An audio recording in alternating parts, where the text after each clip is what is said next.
आदर व सम्मान के योग पोड़का गांव की इस पावन धरा पर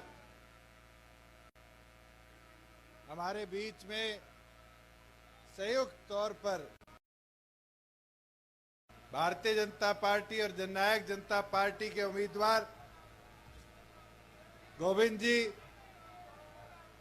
जननायक जनता पार्टी के प्रदेश के अध्यक्ष सरदार निशांत सिंह जी, लोकसभा के सदस्य नायब सैनी जी, मेवात से हमारे बीच में आए औरंगजेब जी, राजेंद्र लिताणी जी, राधेश्याम शर्मा जी, सरबजीत मसीता जी, तमाम मंच पर खड़े दोनों संगठनों के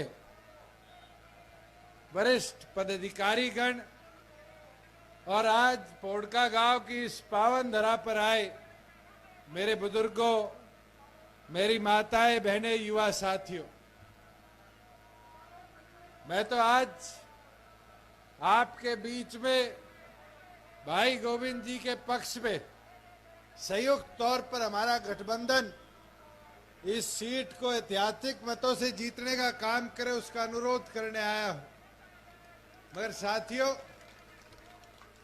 एक चीज समझने की भी है, जब हम संयुक्त तौर पर जीतने की बात करते हैं तो जिम्मेवारी एक एक साथी की बनती है कि अगले 100 घंटे जो इस प्रचार के बचे हैं, पोलिंग तक के, दिन रात एक कर अपना एक एक वोट कमल का बटन दबाकर गोविंद जी के पक्ष में डालकर इस गठबंधन को और मजबूती देने का काम करें। साथियों, 2 साल आपकी सरकार को प्रदेश में बने होंगे और 2 साल के अंदर चाहे वो ग्रामीण अंचल के विकास की बात हो, किसान की उन्नति की बात हो, गरीब सरकार का प्रयास रहा है साथ पूरी निष्ठा के साथ काम किया जाए और आज उसका नतीजा है कि 3 फसलें आ गई, किसान के जीरी का, किसान की गेहूं का, किसान की सरसों का, बाजरे का, दाल का, और तो और इलाहाबाद हल्के में तो मूंगफली भी बोया करते हैं। मूंगफली का भी एमएसपी का एक एक पैसा 72 घंटे में किसान के खाते में देने का काम आपकी सरकार ने किया।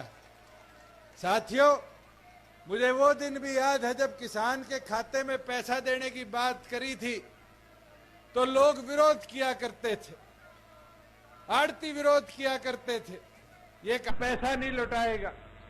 मगर आज हरियाणा की पहल को पूरे देश ने अपनाने का काम किया। अपने साथ लगता हुआ राजस्थान है, जीरी खरीदी गई गंगानगर में, हनुमानगढ़ में, खाते में पैसा भेजा गया। और तो और उसका नतीजा देखो कि आज आपकी सरकार ने बाजरे का 3.25 लाख किसानों के खाते में 600 रुपया डीबीटी कर उसकी फसल से पहले उसको उसका मूल देने का काम किया है। साथियों, मैं तो इनको कहना चाहूंगा कि आज जब किसान की प्रगति और उन्नति की बात आती है तो हमारी सरकार का पहला संकल्प है कि उस किसान को प्रताड़ित न होना पड़े। अभी मैं जब आ रहा था आपके गांव से पहले परचेज सेंटर बना पड़ा है। क्या जरूरत पड़ी?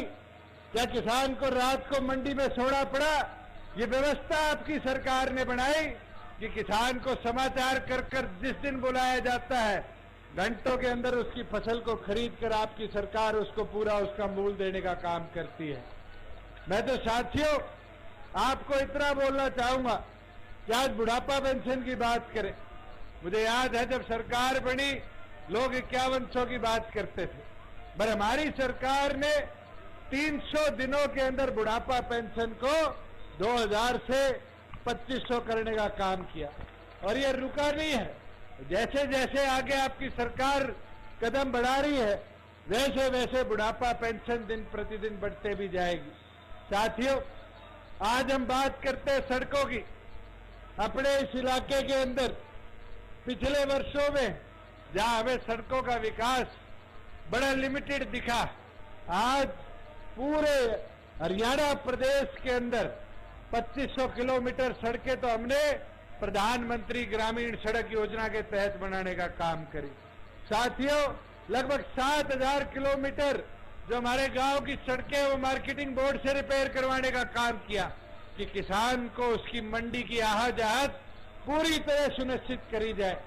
और तो और बहुत से लोग ये प्रचार करते हैं कि इनने तो धोखा कर दिया, दगा कर दिया। मैं तो एक चीज पूछना चाहूंगा, इलाहाबाद की जनता ने 11,000 वोटों के साथ इंडियन नेशनल लोकदल का एक विधायक बनाकर भेजा था और उस उम्मीद के साथ बनाकर भेजा था कि भाई विधायक जाएगा, प्रचार करेगा, प्रचार कर कर हमारे विकास की बात करेगा। 2 साल तो मैं विधानसभा में रहा, 9 महीने पहले इस्तीफा दिया था। कोई पूछने वाला हो, जब 5 साल के लिए आपको चुनकर भेजा, 1.25 साल में एक बार इलाहाबाद की बात नहीं करी और इस्तीफा देने के बाद कह दिया जब तक कानून वापिस नहीं होंगे मैं विधानसभा में नहीं जाऊंगा। अब दूसरा रूप सामने आ रहा है और रूप क्या है कि मुझे विधानसभा में भेजो। आगे छोरे कहने लग गए विधानसभा में भेज दोगे, कानून वापिस नहीं है, फिर इस्तीफा दे देंगे। क्या विधानसभा के लिए इलाहाबाद की जनता इस्तीफा खेलना चाहती है? यह मौका आपके पास है, इस सरकार को मजबूत बनाओ, गोविंद जी को कमल का बटन दबाकर जिताने का काम करो। और यह विश्वास मैं दिलाता हूं, मेरी जिम्मेवारी है कि इलाहाबाद के विकास के लिए पूरी तौर पर मैं उतारे रहूंगा।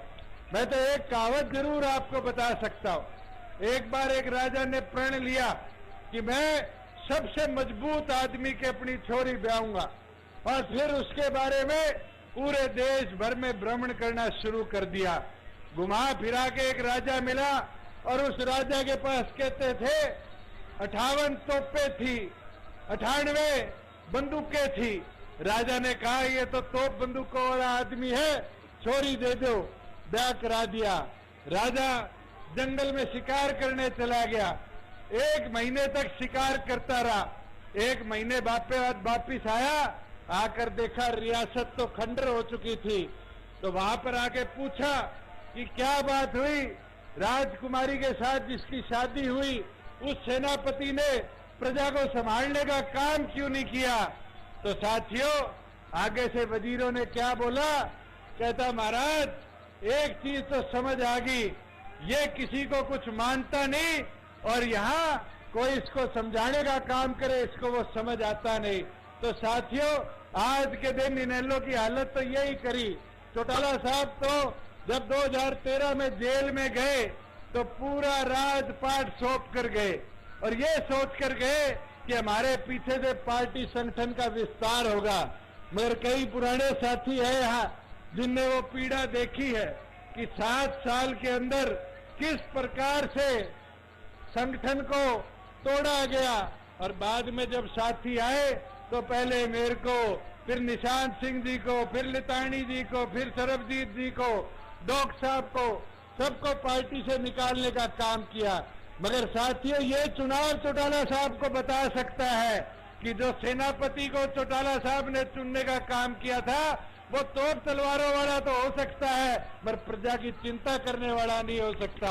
साथियों, आज बताना पड़ेगा आपको वोट की ताकत से चौटाला साहब को कि आपने जिस सेनापति को चुनने का काम किया था उसने किसी की सुनी नहीं और कोई सलाह देने का काम किया, उस सलाह को लेकर नहीं अपनी मन मर्जी से संगठन को बर्बाद किया।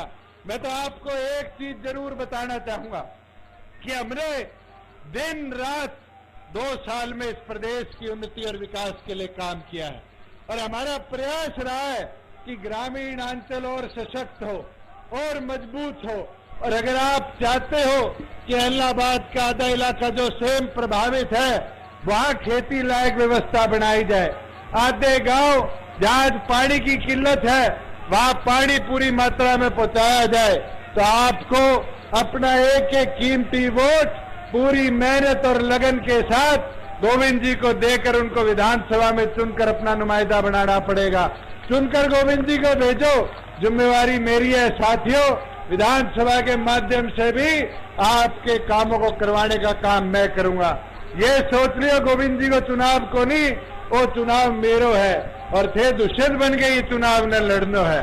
मैं तो ताने यही चीज बोलने आयो कि अब थारी जिम्मेवारी है कि आज उस सारा मैदान में उतर जाओ, पूरी मेहनत लगन लग दो। लोग तो विरोध करता रहेगा, लोगों की तो आदत होगी है, 1 साल तो मैंने देखने तो हो गयो। क्या बात है, कानून वापस कर लो। कौन सा है? बेरो कोनी। कानून में है कौन? बेरो कोनी। के चाहेगा? बेरो कोनी। ई बारी एक चीज बताओ थाने, मेरे कने बारी बारी नायब जी को फोन आयो कि जी मंडिया में जीरी यूपी वाली खोल दो, पंजाब वाली खोल दो। नए कानून में तो मंडिया खुलेगी, मगर खुद पंगो लेके पुरानो कानून लागू रख दियो और पुराने कानून मंडिया में आवाजाही बंद होगी। अपना आधा साथ लगता हुआ आड़ती आज के दिन मारा गया। साथियों, आड़ती है पीछा इकट्ठा करके दिया, कहता घूमता कि वो तो कालो कानून मंडिया ने बंद लगा दोगे। कोई 1 साल में 1 मंडी के ताड़ो लागे हो तो बताओ। आज तो धराटो चले, मंडी को नहीं चले, पहले वो बेहतर चले और पहला वो अच्छी तरिया प्रोक्योरमेंट प्रदेश में हुआ है। मैं तो आज साहू एक ही रिक्वेस्ट करूं कि समझने की बात है, लोग कई अठे खराब माहौल करे, मगर माहौल खराब थे को नहीं होने देना।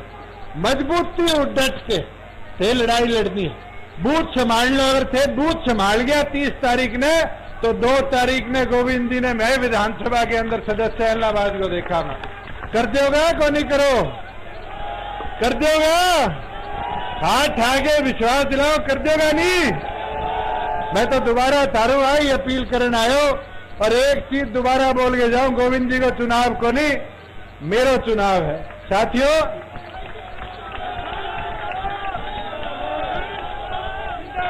डांट लेगा नहीं मोर्चो? बता दो, डांट लेगा? तो सारे विश्वास पर अब छोड़ के बोड़ के न जाओ कि थे सारा मिल गए, इस जिम्मेवारी न संभालो। और मैं मेरी ताइया बड्डी में पूछ ले, संभालोगी नहीं?